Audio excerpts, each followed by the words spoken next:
All right, thank you for the introduction. And I want to also thank the just ended presentation because it sets much, puts our own presentation into context.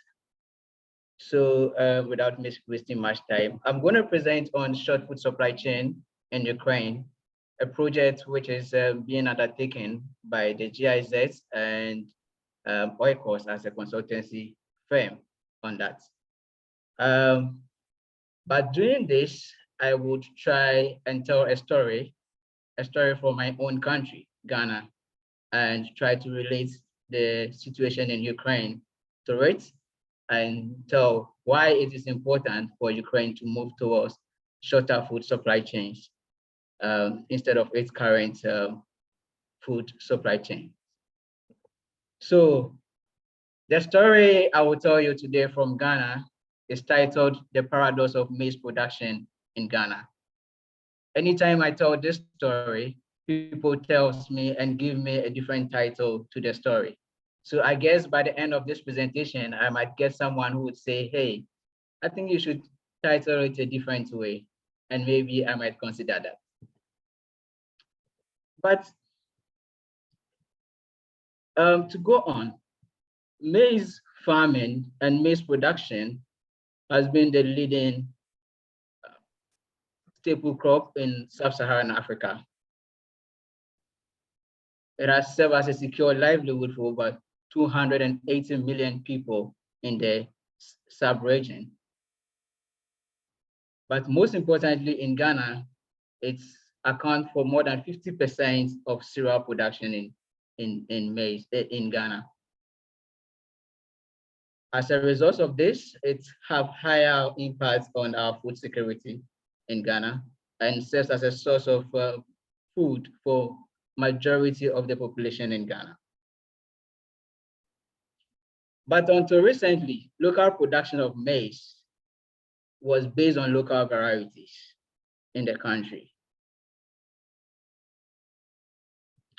These local varieties didn't require much of fertilizer, so we cultivated with little or no fertilizer at all. The varieties, some way, somehow had pest resistance and also had long shelf life. So the conditions of not having storage facilities after harvest was a little bit favorable to the local varieties because it has long shelf life. And so the little improvised storage facilities we could have, we could manage with them. But most importantly is the fact that farmers in Ghana were doing natural selection of their maize. They looked out for maize with good traits and selected them, saved the seeds, and cultivated them the next season. What this did for us as Ghanaians and as in the maize value chain was that we didn't need input delays. It eliminated a lot of the stakeholders who were in, and much importantly, kept the maize value chain in Ghana to farmers and consumers. Most of the times, it was just from farmers to consumers directly. Hence, this favored small-scale farmers in Ghana. But due to the quest to produce high, due to the quest to produce more to feed the entire population, the growing population, and also for exports, new varieties were introduced, hybrid varieties were introduced in Ghana. These hybrid varieties were foreign and not used to our local conditions. They needed fertilizer, we needed pesticide, and we needed seeds. However, all of this were imported.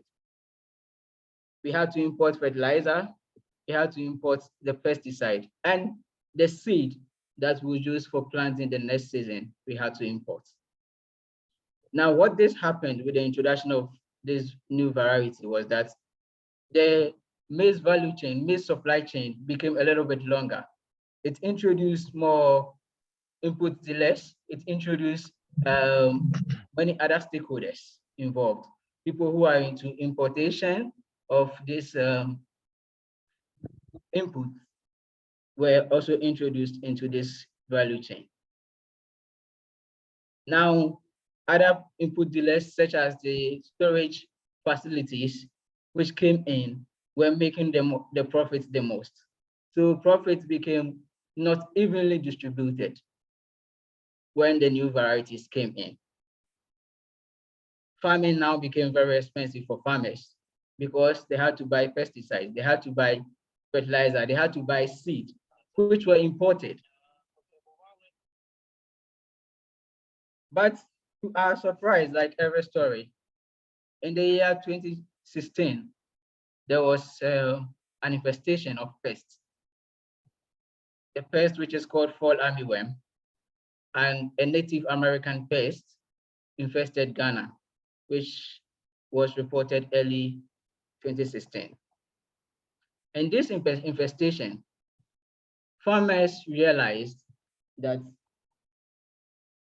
the local varieties that were on their farms had some sort of resistance to this pest.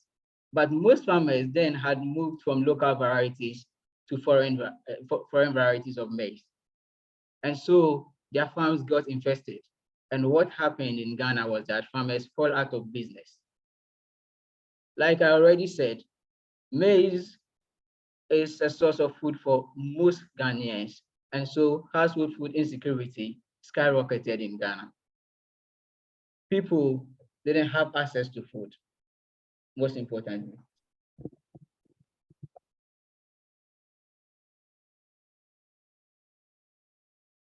Then what happened was that when farmers realized that their local breeds were sustainable and were resistant to this fall armyworm, they started cultivating more of the local varieties again. As if that was not enough. First on, the issue of COVID came in, and the current crisis in Ukraine now, the Russian aggression on Ukraine now, the most unfortunate, has also had its own impact on the food supply chain. Once again, the supply chain in Ghana has been interrupted. We cannot import fertilizer, we cannot import seeds, we cannot import pesticides. And the very little that is in Ghana now, or we could have access to, has become super expensive. So smallholder farmers cannot afford it. And they are now falling out of business again. I watched the news yesterday, and Ghana is likely to be declared food scarce due to some of these issues. But then what is the solution to these problems? If we listen very well from the beginning, in times of crisis in this value chain, what farmers do is to go back to our local varieties, which by some way, somehow, what happens is that they tend to reduce the number of stakeholders who are involved. The value chain becomes a little bit shorter, and so they are able to survive among themselves. They cultivate local varieties. They start making traditional pesticides. And some research centers, such as the West Africa Center for Crop Improvement, over the years have seen these problems and started developing the local varieties that we have, so they could give us the better yield that we want. We have started going into local production of fertilizers and pesticides for ourselves. So what we could get from this is that if we really want to make good impact in our food systems, we should look at local solutions. Now, some few lessons can be learned from this story that I just told. Like I said earlier in my presentation, I started with the story, not because I wanted to tell just the story, but because the story can be likened to the current global food systems and supply chains that we have. First lesson we can learn from the story is that it exemplifies the paradox in food production and supply chain in Ghana, but also in the global food system. The quest to produce more globally and be economically viable as against produce sustainably is what the global food system faces now. And the world, in an attempt to feed the increasing population, we found ourselves with a food system which is not sustainable. Just large production to feed the increasing population. But this is also the situation in Ukraine, because Ukraine has large farms with very complicated food supply chains. Ukraine, I did a little bit of studies, and at times production happens in one region in Ukraine and processing has to happen in another municipality. Then storage is done in another municipality. So Ukraine do have a very complicated food system as well. The next lesson we could learn from this story is the problem that is associated with our dominant food systems and its unsustainability in terms of crisis. Like in Ghana, the other stakeholders that came along the value chain are rather making the profits. So smallholder farmers are not getting enough profit as they should be. And in terms, they fall out of business on equal profit distribution. High waste is generated. In Ghana, in our maize, now when we move towards the foreign varieties, when we harvest, and because we do not have storage facilities as developed countries do have, a lot of waste is generated. And that is what happens in the food systems as we have now. And this also happened in Ukraine, because in case anything happens along the value chain, then it means that some of the food go waste in Ukraine and in the global food systems. Not to talk of the unhealthy and low quality of our food that we get from the global food systems.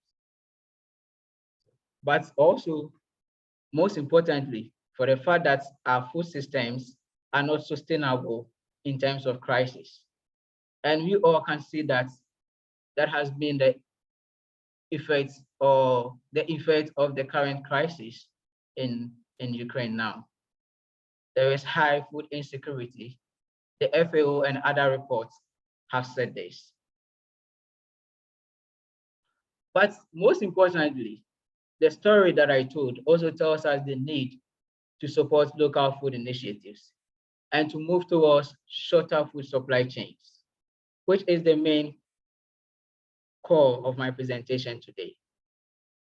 What do I mean by short food supply chains? Short food supply chain over the years have emerged as a concept to give farmers, but also consumers, control over the supply chain of our food. What it seeks to do is to shorten the distance between consumers and farmers, such that at most there is just one intermediary between the farmer and the consumer. What this does is that it gives us more food products with local identity, food products which are healthy because they don't have to go through this whole long processing and transporting and all those things. But most importantly, there is some sort of trustworthiness that is built between consumers and farmers because we have this direct relationship with our farmers as consumers. And so I did research on short food supply chains. And I conducted a literature review on short food supply chains in conflict areas, where I had a result of about 524 literatures to review. But finally, I scaled it down to 120 literature to find out what are the benefits that we could get from short food supply chains should in case we move towards it. And it will surprise you to know that short food supply chains are both economically sustainable, socially sustainable, and environmentally sustainable. Economically sustainable in the sense that farmers get favorable pricing. and hence they get to stay in the business and become more viable. Environmentally sustainable because a lot of waste is eliminated along the value chain, and that the greenhouse gas emission is also very limited in this and reduced. Socially, farmers and consumers get to bond and build a lot of trust among themselves. And hence, if Ukraine should move towards this, we believe that we're going to have a more sustainable food system in Ukraine. But beyond this is the fact that shorter food supply chains are sustainable in crisis and often serve as recovery and survival strategies for people who are in crisis. My current research have shown that people in Ukraine have started doing some sort of community garden, and also even more, some churches producing to feed the people in their area. Now, what is the link between the story I just said and the current situation in Ukraine? I believe by now you might have seen it, but people might also be asking, well, you just told us about fallen worm infestation and COVID issues in Ghana, but the situation in Ukraine is a bit different now. Yes, that is true. But the main thing is that the Ukrainian food supply chains are very complicated, and it is affected by the current situation now. And that is what the maize value chain in Ghana is and was also affected. The conditions that existed in Ghana that called for farmers to move towards local production anytime exist in Ukraine now. Food insecurity exists. People are going hungry. People need access to food. But also beyond the war, beyond the current crisis, do we still want to keep the current food supply chains? Or we want supply chains that will be sustainable for us? Most importantly, in Ukraine as it is now, shorter food supply chain initiatives exist. And our current research by AUKUS have shown that a lot of such initiatives, community gardens, are going on.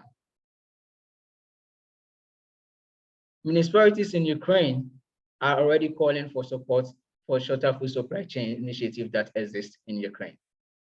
And this is why today I call on all of us here to get to the table and have the discussion on food supply chains in Ukraine and possibly try to move towards shorter food supply chains now and after the current situation.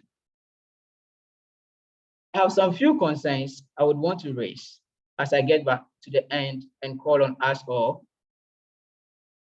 to work towards making Ukrainian food supply chain more sustainable, but also towards a shorter food supply chains. And these concerns goes to the academia and practitioners here.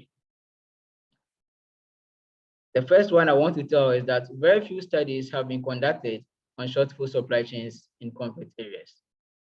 Also, very few studies have been conducted on upscaling of short food supply chains so that it could be beneficial to all. And so I call on us all as academicians and also practitioners and as students who are here to dive into this more and conduct more research on this. On this note, I call on us all to think and reconsider the way we practice our food systems and also move towards shorter food supply chains as their benefits are beyond what we see now. Thank you all.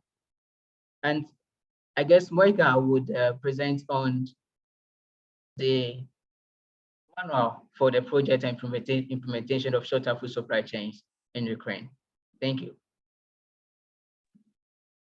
Thank you, Ebenezer. So I will take over and just briefly present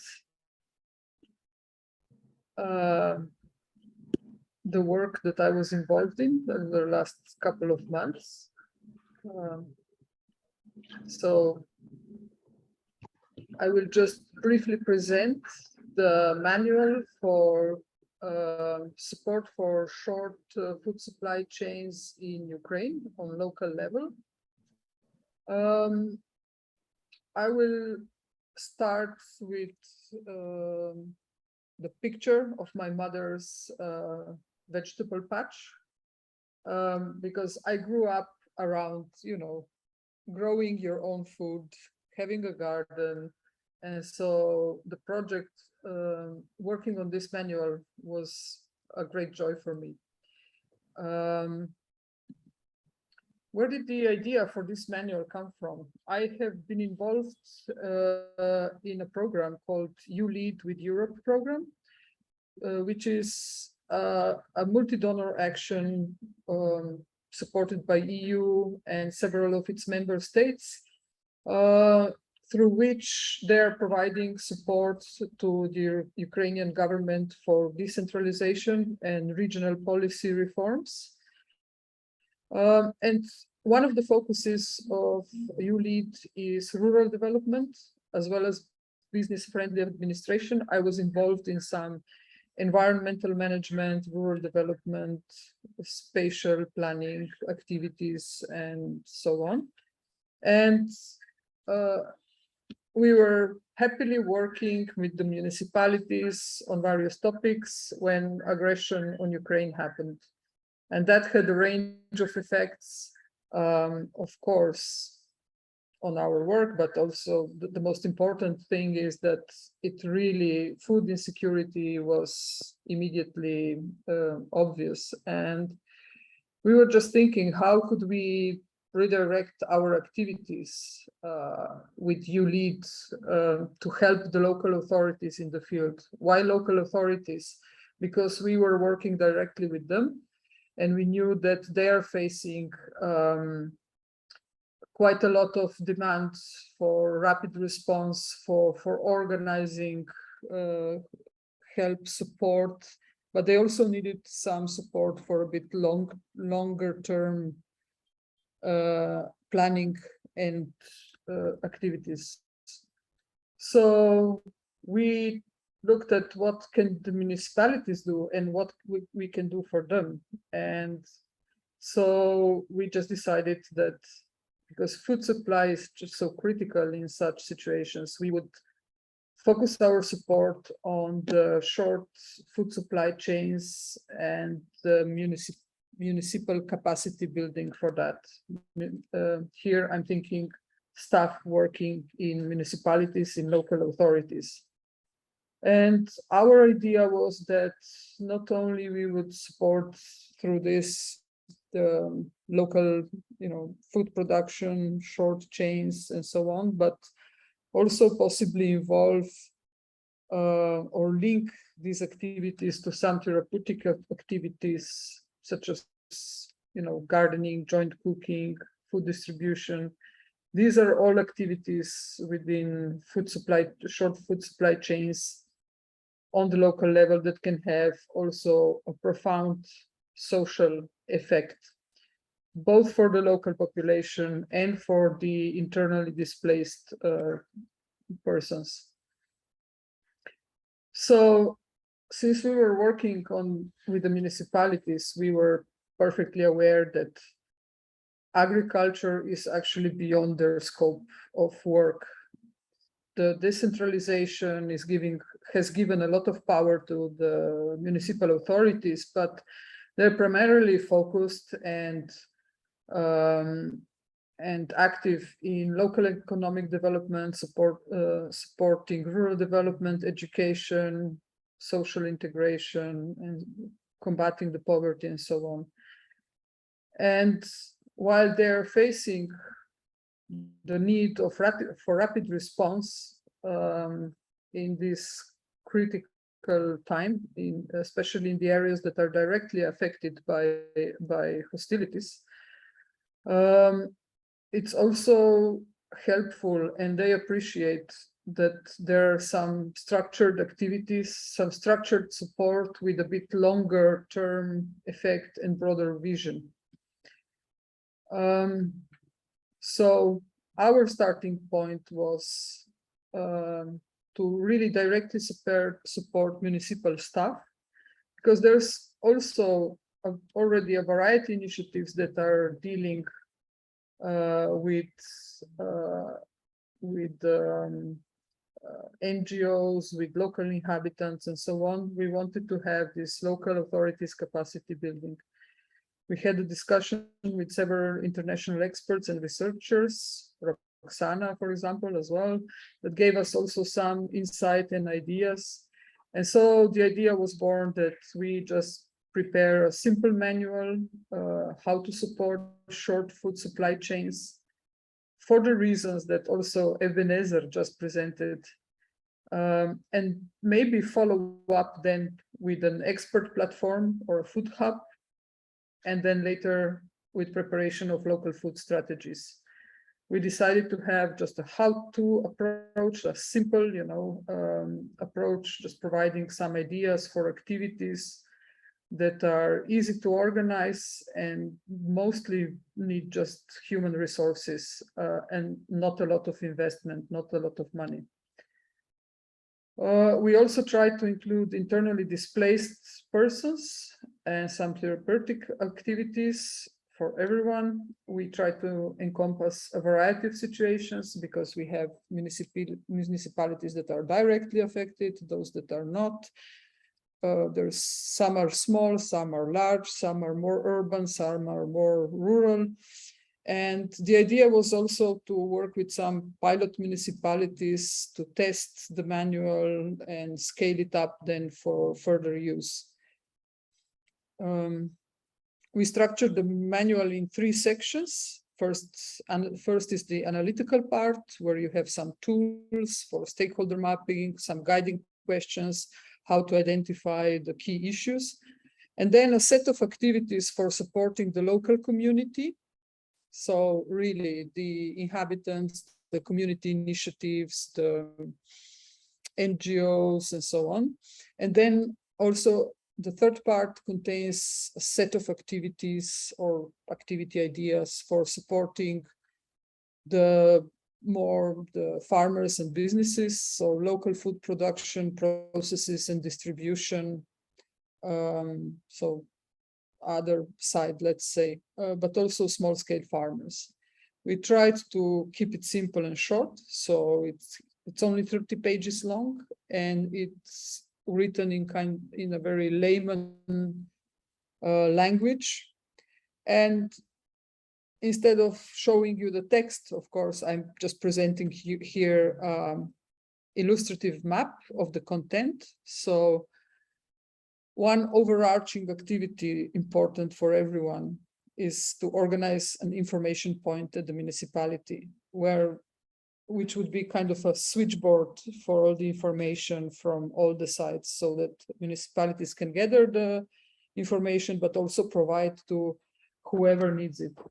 And then for local community, so for local inhabitants, initiatives, and so on, we focused really on their own food security and support, how municipalities can support gardening and accessible food supply. This ranges from finding the place and allocating allotments to those inhabitants who don't have their own gardens yet, to support involvement of the people, and support them also with seeds distribution, some resources, tools, and so on.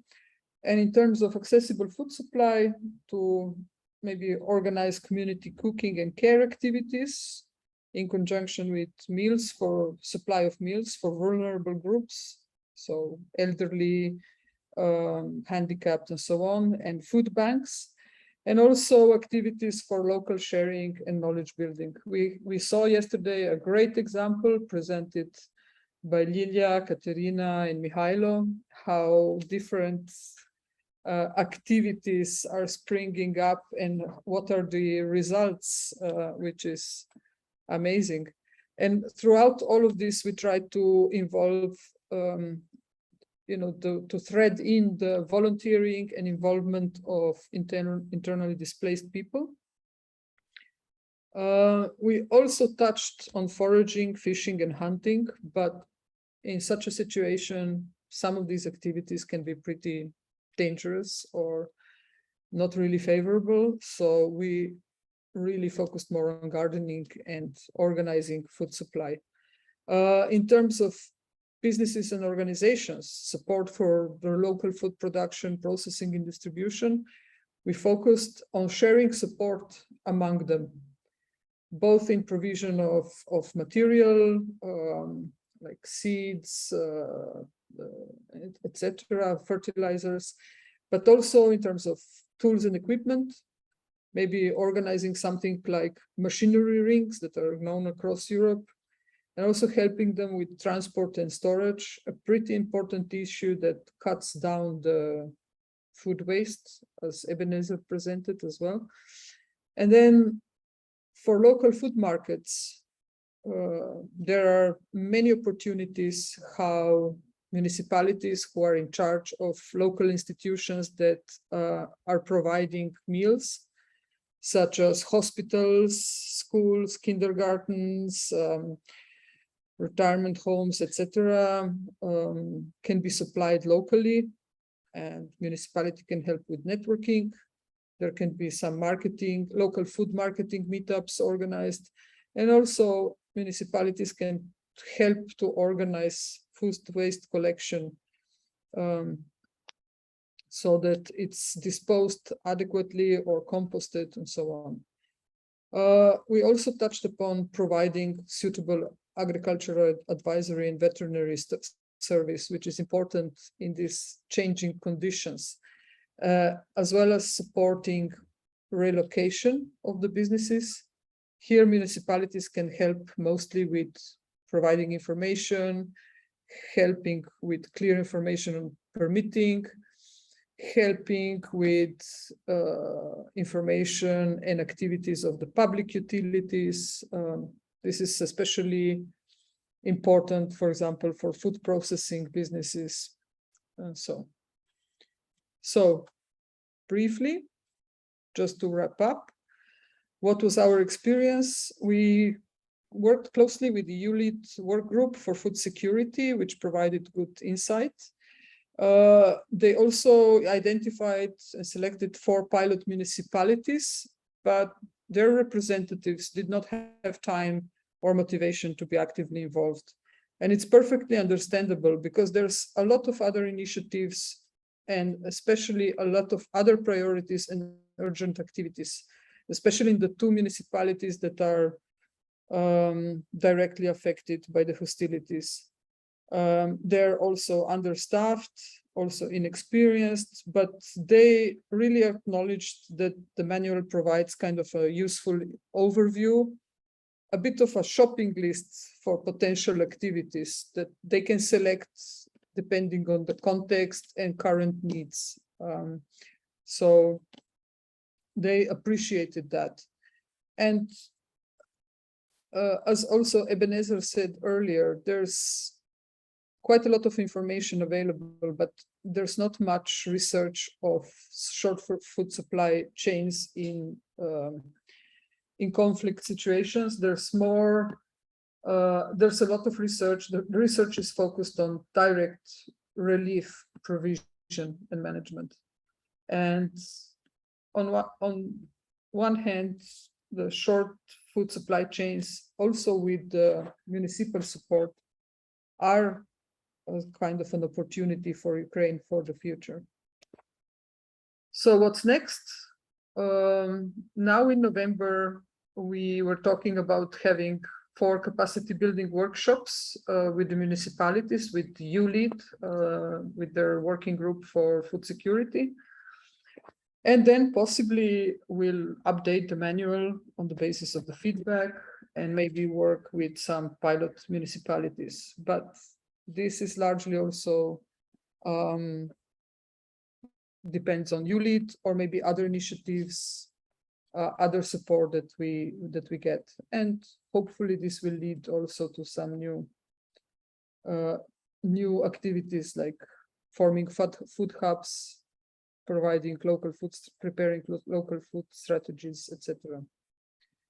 So just this is all, just a brief presentation. I hope I was glad to see in the past days many activities that fit what we have prepared here. Hopefully we can share the information further. I'm here concluding with the photo of my own balcony garden here in Ljubljana. So this is maybe something that I have in common with Katerina from yesterday's presentation. Thank you very much. Thank you very much to both of you, Mojca and Ebenezer, for first explaining to us why short food supply chains are really a chance to build back after the crisis and also provide some immediate relief, and for sharing this potential to take action at municipality level. And if anyone would like to pose a direct questions to either Ebenezer or Mojca, please just unmute your microphone and ask your questions. Maybe I can start if you don't mind. There is like a long conversation on our YouTube stream. It's about peculiarity of Ukraine, that actually our municipalities is not, they're not playing such role in the Western Europe. They're not like leading these projects, and I pretty much understand why like these representatives of these four municipalities were not actively engaged, not only because they don't have time, but they just don't used to be involved in these activities.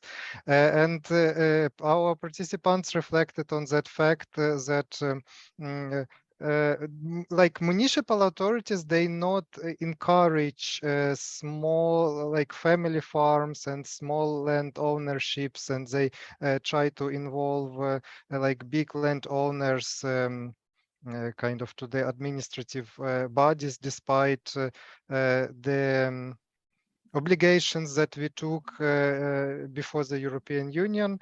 So at least like my reflection would be that a lot, like I think that you all know very well that it's a lot of different food initiatives in Ukraine, but they are not run, many of them run by NGOs such as our NGO or by volunteer initiatives. So I really suggest you, of course, to involve municipalities, but also to focus on these initiatives which are grassroots, because they would be much more interested in your work. Thank you very much. I perfectly agree. And I have seen some great initiatives that sprang out immediately after the beginning of aggression. We focused on municipalities purely because it was the focus of our work at ULEAD. So we just, once the conflict started, we tried to do something for them. But I know there's a long way to go, and I know the situation, and I just think that it was maybe an initial step, let's say, and from now on, you know, it's up to them to either use this opportunity or not. But otherwise, of course, the NGOs and other local initiatives, grassroots initiatives will take over, of course.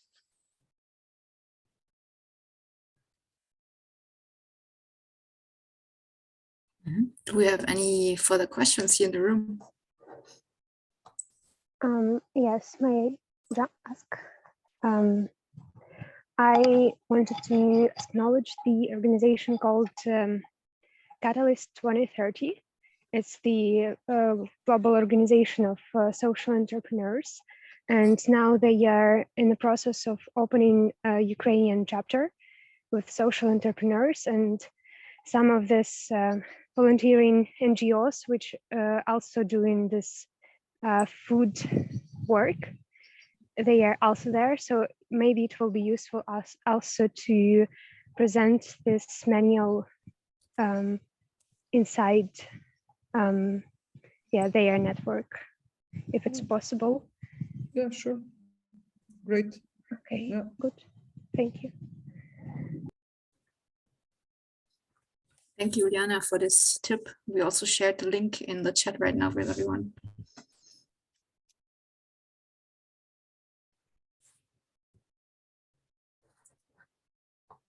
Would anybody like to ask another question? Yeah, so maybe while we are waiting, it's like a difficult question, but Ukraine it has historically export-oriented agriculture because we have fertile soil, you know, and we just are capable to produce more than we consume. And I understand that like now it's the time of crisis, of different crises, farmers understood the vulnerability. But as long as the situation will become more stable, of course, they will be interested in returning to the same job.